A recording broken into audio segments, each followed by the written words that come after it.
Gold gold gold gold में एक bye trade लिया है। तो चलिए मैं आपको फर्स्ट ही बता देती हूँ कि ट्रेड का स्ट्रैटेजी क्या है, क्या साइकोलॉजी रही है। रेगुलर जो मेरी स्ट्रैटेजी है सपोर्ट रेजिस्टेंस और जो एफ वाला है, आज उससे थोड़ी सी एलेक्स अलग स्ट्रैटेजी मैंने यहाँ यूज़ करी है। बहुत ही सिंपल है, कोई भी इसे यूज़ कर सकता है वैसे तो। जैसे मैंने यहाँ ट्रेड ली है, तो देखिए मार्केट सुबह से पूरा कंसोलिडेटेड फेज है, सुबह से पूरा का पूरा कंसोलिडेटेड फेज है। और मैंने यहाँ एंट्री लेने की बस दो रीजंस है।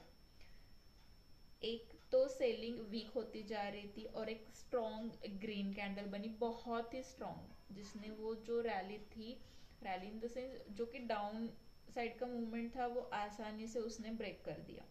फर्स्ट सेकेंड, मुझे ये मैंने भी मुझे कंफर्मेशन दे दिया, पूरा का पूरा वो अपसाइड आ गया। तो नेक्स्ट कैंडल को मैंने एंट्री बनाई है और जो टारगेट रखा है $12 यानी 120 पिप का, वो ऑलमोस्ट एफ के प्रॉपर बीच में रखा है। तो बस देखना ये है कि आगे चल के हमारा टीपी हिट होता है कि नहीं। और स्टॉप लॉस जो है वो मैंने रखा है, वो जो फुल कैंडल ग्रीन की बनी थी उसके बहुत ही हाफ पर, मतलब ऑलमोस्ट 50% पर। क्योंकि मुझे पता है कि अगर मार्केट रिवर्स भी करने आएगी तो वहाँ जो एफ अभी रिसेंटली बना है 5 मिनट्स के, वहां तक ही आएगी, इसलिए वो स्टॉप लॉस वहां तक का ही रखा है। तो आज के ट्रेडिंग की बहुत ही सिंपल स्ट्रेटजी है और आगे चल के हमें सिर्फ यही देखना है कि मार्केट जो है हमें हमारा टारगेट देती है नहीं, और कितने देर में देती है।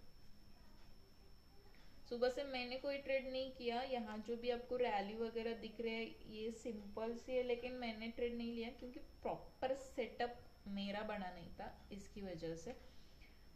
सो ये भी ट्रेड जो है ये थोड़ा सा रिस्की हो सकता है। आप यहाँ देख सकते हो तो 2994 को एक मैंने येलो लाइन बनाई है, वो रेजिस्टेंस की, वो आज की नहीं है। लेकिन अगर आप देखोगे सपोर्ट, अगर आपको पता होगा support become resistance, resistance become support, ऐसे अगर आपको ये कंसेप्ट अगर क्लियर है तो आप समझ सकते हो कि ये अभी के लिए रेजिस्टेंस क्यों मिला बना है।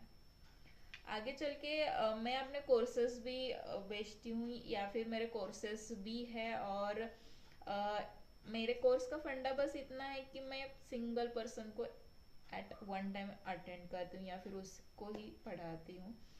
मेजोरिटी मेरे गांव के लोग, मेरे शहर के लोग मेरे पास आते हैं, मोस्ट ऑफ द लेडीज आती है। देखिए बड़ा अभी तो मैं बहुत बड़ी ट्रेडर हूँ नहीं, लेकिन जितना भी एनालिसिस करती हूँ, जितना भी मैं ये ट्रेडिंग सेटअप्स बनाती हूँ, जितना भी मेरा स्टडी है, उसके अकॉर्डिंग, मेरे स्ट्रैटेजी के अकॉर्डिंग में ऑलमोस्ट 75 to 80% प्रॉफिटेबल रहती हूँ। और मेरे साथ ये लोग तभी चलते हैं जब उनको ये पता रहता है या फिर उनका भी एक ट्रस्ट है कि चलो छोटे से क्यों ना हो लेकिन प्रॉफिट बनते हैं। मुझे मालूम है कि बड़े बड़े ट्रेडर जैसे 300 पिप्स, 4000 पिप्स, ये मैं नहीं लेती, मैं खुद नहीं लेती।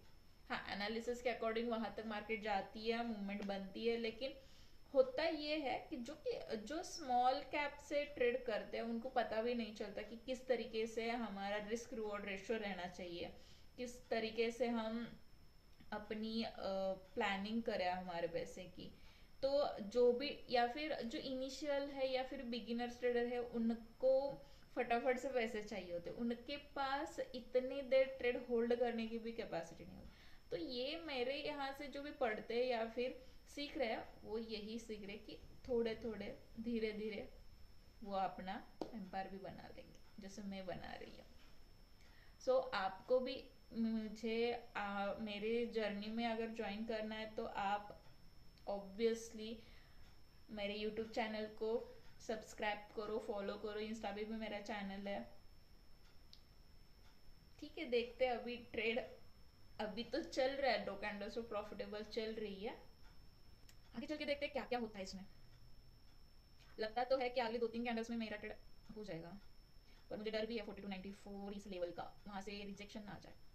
देखिए जब भी मैं ट्रेड करती हूँ मैं दो प्लान्स बना के रखती हूँ। मतलब जैसे कि अभी मैंने $12 का अगर टीपी रखा है तो मैं $6 का फर्स्ट टीपी मानती हूँ, और उसके बाद $6 यानी 60 पिप्स की मूवमेंट और 120 पिप्स की मूवमेंट। अगर उसको यहाँ तक रिजेक्शन आता है तो मैं मेरे पार्शियल मूवमेंट, सपोज करिए मैंने अगर 1 मिनी लॉट डाला हो तो 0.5 मतलब उसके हाफ के मैं वहाँ से पार्शियली जो भी होता है वहाँ से मैं निकाल लेती हूँ और पार्शियल के लिए वहाँ रुक जाती हूँ। ऐसे ही करोगे तो ही ट्रेडिंग में लास्ट तक बने रहोगे, वरना अकाउंट कब वैनिश हो गया, कब आपने रिवेंज ट्रेड कर लिया, आपको पता भी नहीं चलेगा। सो मोस्टली जब भी आप देखो आपने ट्रेड डाला हो, अगर आपको आप एक बहुत अच्छे बैकग्राउंड से बिलोंग करते हो तो ठीक है, एक रूल बना लेना, एक तो टीपी हिट हो जाएगा या फिर स्टॉप लॉस हिट हो जाएगा। लेकिन जो भी बिगिनर्स है या फिर मिडिल क्लास जो भी यहाँ ट्रेड करने आते हैं, वो एक माइंडसेट आपने ये बना लेना कि अगर फुल नहीं मिल रहा हाफ में तो आप अच्छे खासे निकल जाओगे। ये सेकंड प्लान, ठीक है। तो हमेशा ये बातें याद रखना।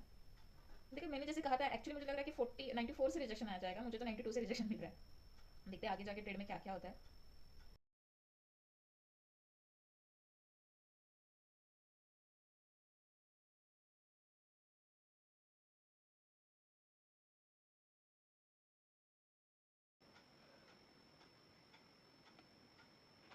ओ भाई साहब, कैंडल बन रही है क्या?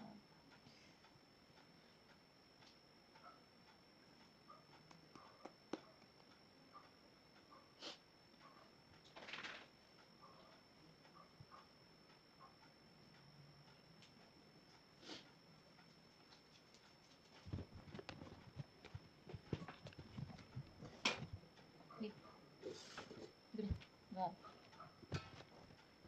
शांत बस, शांत बस फ्युरी, काम चालू आहे, शांत बस.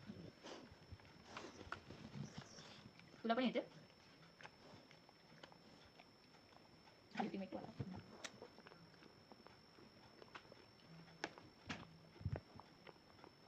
देखना चाहोगे?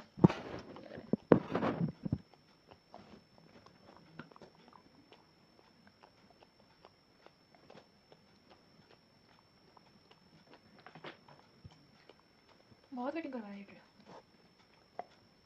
वाह, अच्छी खासी movement, break break break break. चलो एक कैंडल ने तो वो लेवल को अच्छी तरीके से ब्रेक करा है, सक्सेसफुल। रुक सकते हैं हम ट्रेड में।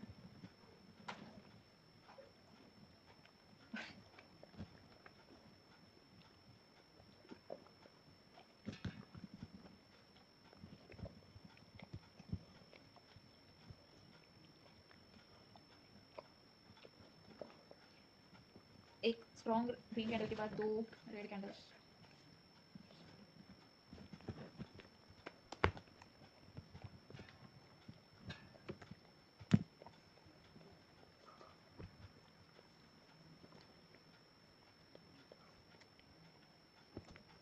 हिट होगा शायद, हो जाए। ये कैंडल टारगेट हिट करती है या फिर अभी 2-4 कैंडल्स रुकना पड़ेगा, आई डोंट नो। लिक्विडिटी है नहीं उतनी कैंडल में, होपफुली हो जाए। मतलब अकॉर्डिंग टू एनालिसिस होना ही चाहिए, लेकिन होपफुली इसी कैंडल में हो जाए, बस इतना कह रही हूँ। या फिर होप्स पर बिल्कुल भी ट्रेडिंग नहीं चलती, बिल्कुल भी नहीं। होप बस ये कि इसी कैंडल में हो जाए। अकॉर्डिंग टू एनालिसिस होना ही चाहिए, 2-3 कैंडल में हो सकता है, लेकिन मुझे बहुत देर से वेट कर रही हूँ, इसलिए कह रही हूँ कि इसी कैंडल में हो जाए। नहीं होएगा सर,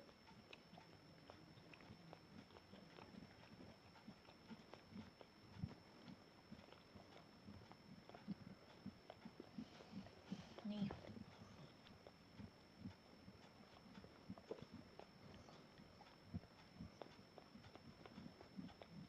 ओ हो गया target, well job, great job.